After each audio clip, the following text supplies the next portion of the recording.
Okay, today we're going to be looking at RL 8.5, which says compare and contrast the structures of two or more texts and analyze how the differing structure of each text contributes to its meaning and style.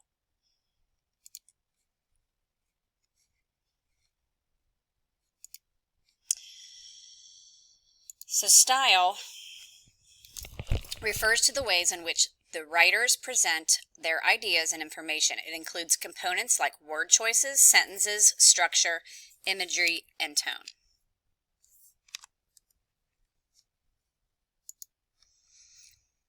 Structure is simply the way a piece of writing is organized. With fiction books, usually a structure contains the elements of plot, characters, setting, and conflict.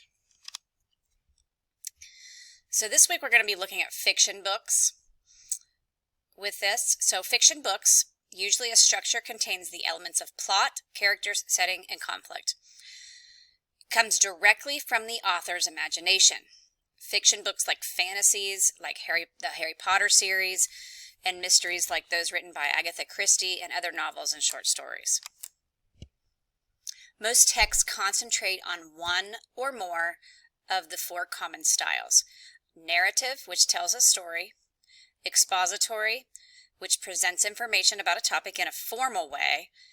Descriptive, paints a word picture of a subject through sensory details.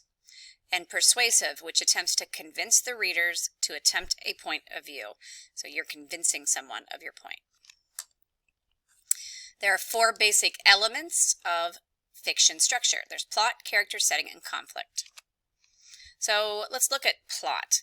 I'm sure you've seen a plot diagram before showing all the elements of a plot diagram, starting with the exposition, the rising action, climax, the falling action, and the resolution. Now, the other part of that is characters. So there are a couple of pages of this one, characters.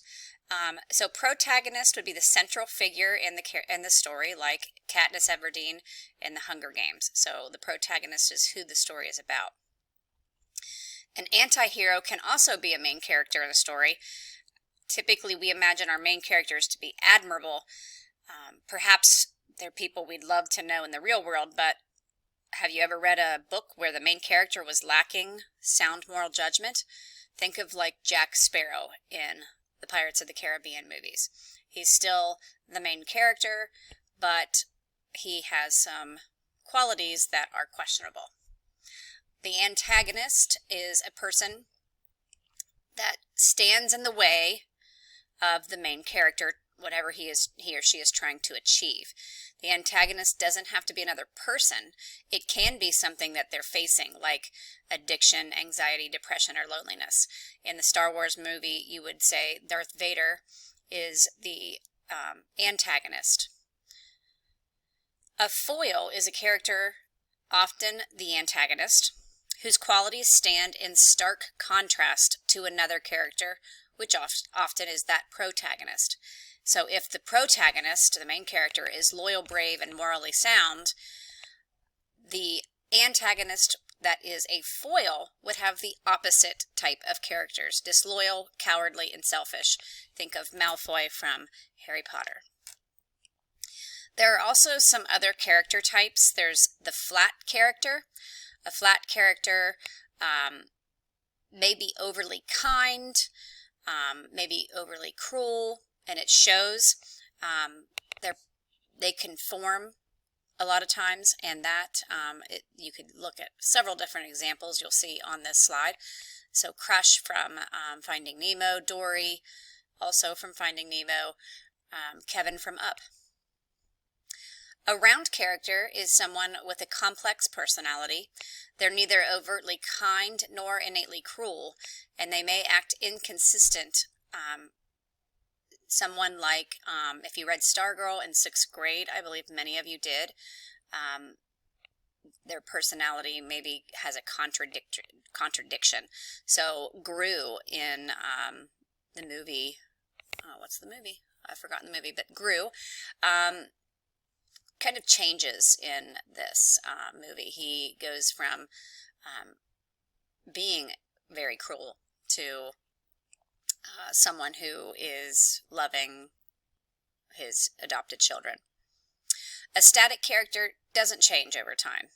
Like Superman is a good character, good person, all the way through, before and after. And a dynamic character is one who evolves or changes significantly over time, like in Ebenezer Scrooge, changes from someone who is very miserly and cruel to people to someone who always celebrates Christmas and is kind. Now we're switching gears to conflict.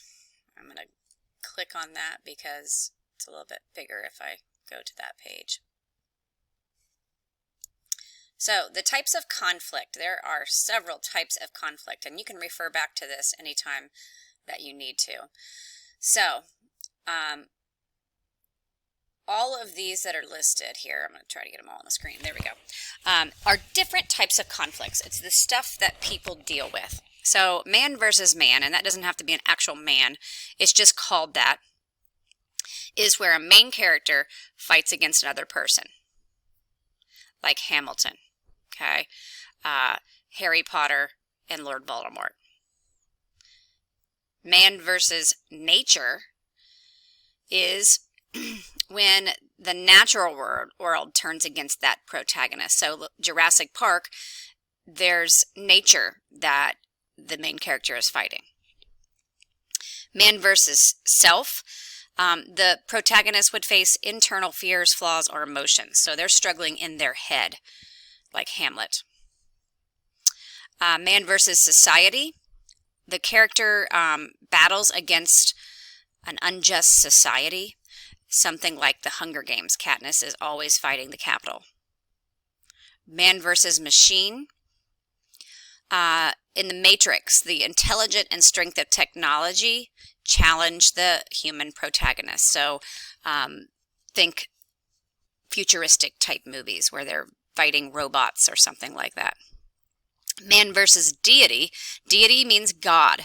So the protagonist fights against the punishment of the gods or a predetermined fate. And then the last one here is man versus supernatural. So the unsuspecting characters struggle against unworldly forces like The Shining. These would be your scary movies where they have, some kind of creature that they have to deal with. Setting, of course, is time and place. And that was the last of those. Now, one thing you'll have to do out of all of this is an analysis. This is just means closely studying a text, interpreting its meanings, why the author made certain choices, and applying it to the novels, short stories, plays, poems, or other things that we read. These are the 3 basic steps to analyze. So when you are analyzing a piece of literature, first of all, it's important that you read to comprehend, so you understand what your story is about. Then you have to interpret it, dig deeper into the details of the story. What do you think about the story? And that will help you to draw conclusions. The last one, taking what you learned from steps 1 and 2 and drawing those conclusions to write an analysis, what you think about the story using details from the story.